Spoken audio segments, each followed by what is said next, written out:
we see God. We see what He has done. He created all things.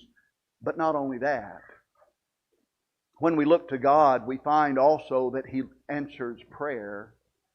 I want you to look with me at a passage in Ephesians chapter 3 and verse 12.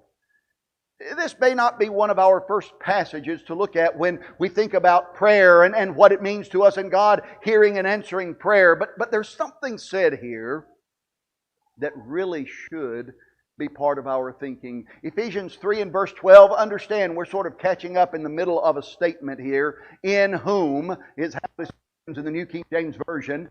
That in whom is a reference to Jesus. In Him, in Christ, by the way.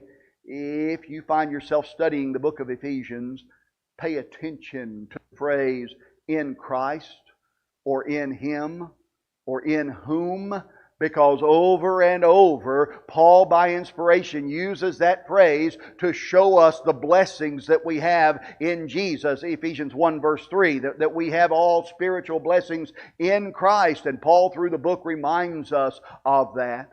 But in Ephesians 3 and verse 12, he says, in whom, in Christ, we have boldness and access with confidence through faith in Him. Again, in Christ. But what Paul is writing here, he says we have boldness. And in the original language, the definite article is used. Not just boldness, but the boldness. It's not insolence, but it's that we are able to openly, candidly, without fear, one man says, come before God with respect and reverence. That's this boldness that we have because of Jesus,